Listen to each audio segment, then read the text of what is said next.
এবার আল্লাহ দেখলেন সৈয়দনা ইব্রাহিমের হৃদয়ের মধ্যে ইসমাইলের জন্য ভালোবাসা বেশি না কম? কত বেশি জানেন? সৈয়দনা ইসমাইল যখন দুনিয়াতে এসেছে তখন সৈয়দনা ইব্রাহিম আলাইহিস সালামের বয়স ছিল 86। কত? আপনাকে বাগেরহাটে 86 বছর বয়সে কারো বাচ্চা কাচ্চা হয়? হ্যাঁ, আছে এরকম পালোয়ান? আছে কেউ? নাই। সৈয়দনা ইসমাইল যখন এসেছে দুনিয়ায় তখন সৈয়দনা ইব্রাহিমের বয়স কত ছিল?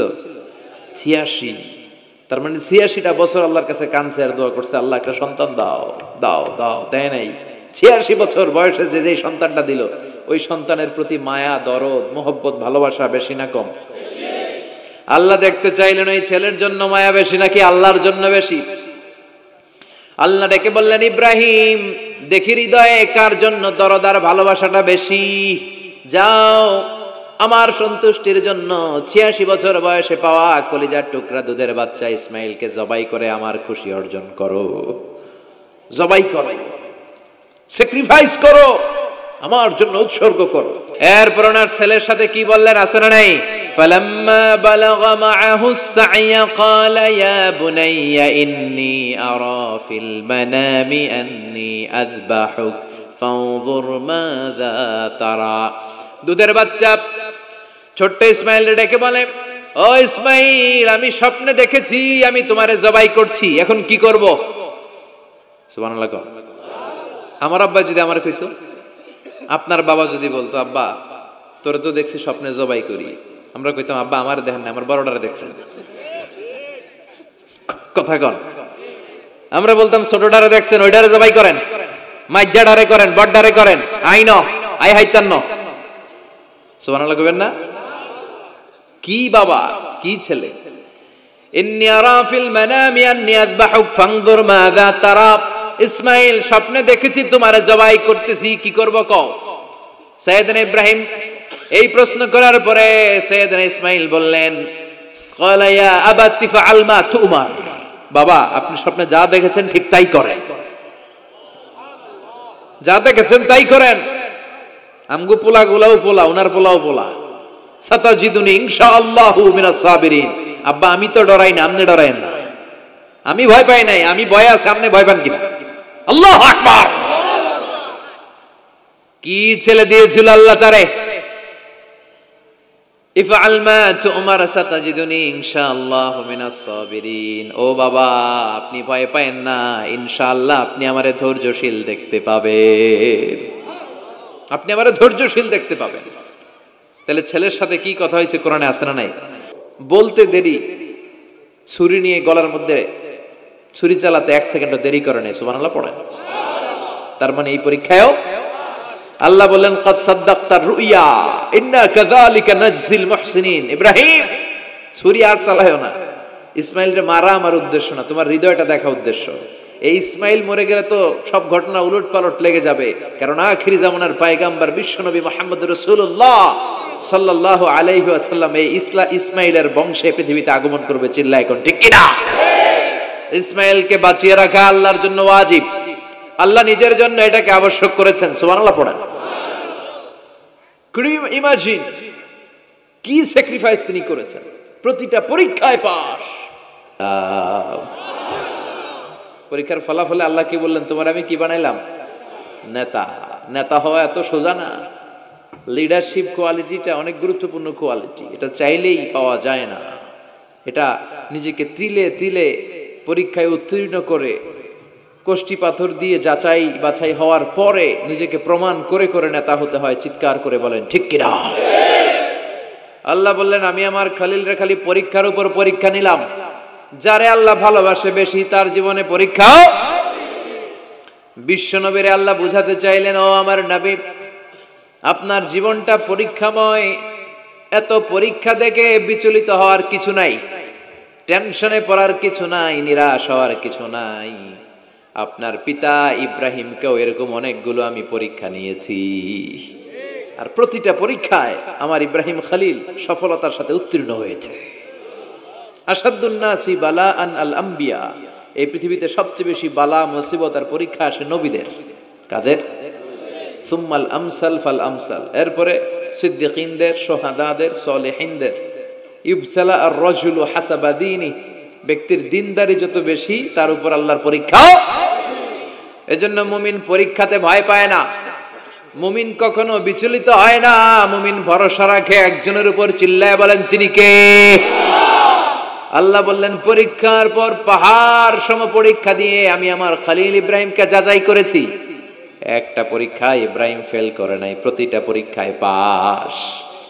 এগুলো বলে বলে বিষ্ণুনবীর আল্লাহ সান্ত্বনা দিচ্ছেন, নবী ওরা আপনারে গালি দেয় জাদুকর বলে, ওরা আপনারে গালি দেয় গণক বলে, ওরা আপনারে কবি বলে গালি দেয়, ওরা আপনারে পাগল বলে গালি দেয়, একটার পর একটা পরীক্ষায় আপনি জর্জরিত হচ্ছেন। নবী আপনার পিতা ইব্রাহিম তো এর চেয়েও বেশি পরীক্ষায় পড়েছে।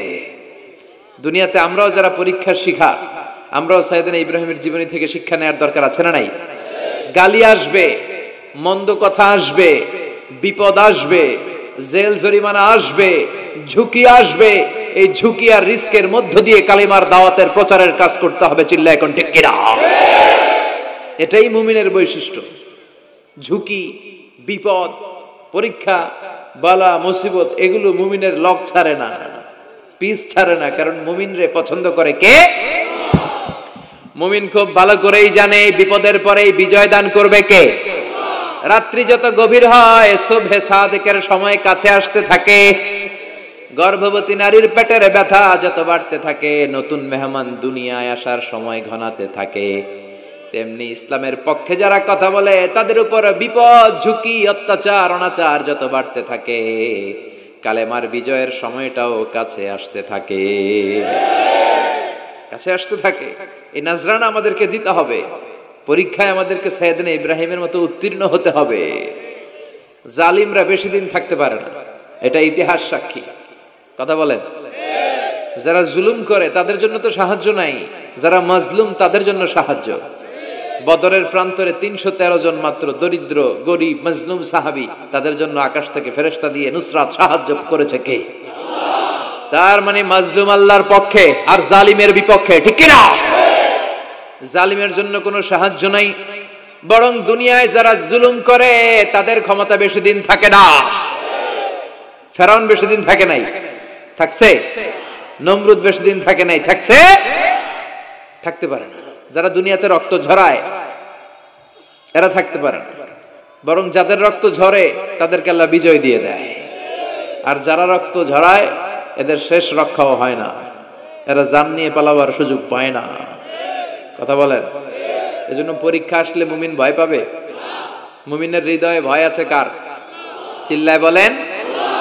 আল্লাহর ভয় নিয়ে থাকতে হবে। সাইয়েদনা ইব্রাহিমকে একটার পর একটা পরীক্ষায় আল্লাহ ফেলেছেন, একটার পর একটা পরীক্ষায় আল্লাহ ফেলেছেন, কিন্তু এই পরীক্ষায় তিনি গোল্ডেন এ প্লাস। সুবহানাল্লাহ পড়েন। রব্বুল আলামিন বলেন, ওয়া ইয বিতালা ইব্রাহিম রাব্বুহু বিকালিমাতিন ফাতাম্মাহুন্না ক্বালা ইন্নী জাইলুকা লিন-নাসি ইমামা। ও খলিল, একটার পর একটা পরীক্ষা আমি তোমার জীবনে নিয়েছি। বিশ্বনবীরে বললেন আমার ইব্রাহিমের উপর একটার পর একটা পরীক্ষা আমি নিয়েছি, ইব্রাহিম প্রতিটা পরীক্ষায় পাস। আর খুশি হয়ে আমি বললাম, ইব্রাহিম আমি তোমার নেতা বানায় দিলাম। আল্লাহ put Sayyidina Ibrahim in some tests and trials, and Sayyidina Ibrahim successfully overcome all the tests. Allah said, Ibrahim, I'm gonna make you the leader. Ibrahim আমি তোর লিডার বানায় দেব, এই ফলাফল স্বরূপ তোমার আমি গোটা বিশ্বের নেতা বানায় দিব। I'm gonna make you the leader. এজন্য সাইয়েদনা ইব্রাহিমকে নেতা বানায় দিলেন কে? একটার পর একটা পরীক্ষা তিনি দিয়েছেন। একটাও সাধারণ পরীক্ষা ছিল না, সব ভয়ঙ্কর পরীক্ষা। পরীক্ষাগুলো ছিল অগ্নি পরীক্ষা। পরীক্ষা নাম্বার 1 ইলকাউহু ফিন্নার, আগুনের পরীক্ষা। নমরুদ বলে, ইব্রাহিম ঈমান ত্যাগ করো, না হলে আগুনে ফেলবো। কোথায় ফেলবো? সাইয়েদনা ইব্রাহিম বলে, আমার জীবন যাবে কিন্তু ঈমান যাবে। ঈমানের পথে অবিচল থেকে আমার মরণ যেন হয়। তোমারই কাছে মিনতি আমার, তোমারই কাছে মিনতি আমার, মহামহিম দয়াময়। ঈমানের পথে অবিচল থেকে আমার মরণ যেন হয়। পড়ে না আমিন। নমরুদ বলে ইব্রাহিম ঈমান ছাড়ো, তা না হলে আগুনে ফেলবো। ইব্রাহিম বলে জীবন যাবে কিন্তু ঈমান যাবে। তার মানে পরীক্ষায় পাস, আগুনে ফেলে দেয়া হলো, ঈমান হারা করতে পারে নাই নমরুদ। তার মানে আগুনের পরীক্ষায় নাকি ফেল না পাস। পরীক্ষা নাম্বার 1। পরীক্ষা নাম্বার 2 আল্লাহ বললেন ইব্রাহিম কলিজার টুকরা সন্তান ইসমাইলকে আর প্রিয়তমা স্ত্রী হাজারকে মক্কার ধুধু প্রান্তরে রেখে আসো, যেখানে কোনো মানুষ নাই, কোনো পাখি নাই, কোনো প্রাণী নাই, কোনো খাওয়ার পানিও নাই, কেউ নাই, জনমানব শূন্য এলাকার মধ্যে ফ্যামিলির সবাইকে রেখে আসো, ইসমাইলরেও রেখে আসো, হাজারকেও রেখে আসো। কোনো টু শব্দ করলেন না। সাইয়েদনা ইব্রাহিম কিছু জিজ্ঞেসও করলেন না, বলার সাথে সাথে ওনার স্ত্রী আর কলিজার টুকরা বাচ্চাটারে মক্কার ধুধু প্রান্তরে রেখে দিয়ে আসলেন। এই পরীক্ষায়ও কথা বলেন, এই পরীক্ষায়ও আমাদেরকে যদি আল্লাহ বলে যাও তোমার সন্তান তোমার স্ত্রীকে রেখে আসো সাহারা মরুভূমিতে, পারবেন? হ্যাঁ, কি পরীক্ষা দিয়ে আল্লাহর প্রিয় হয়েছে। তার মানে আগুনের পরীক্ষায় পাস, ফ্যামিলি বিসর্জন দেওয়ার পরীক্ষায় পাস,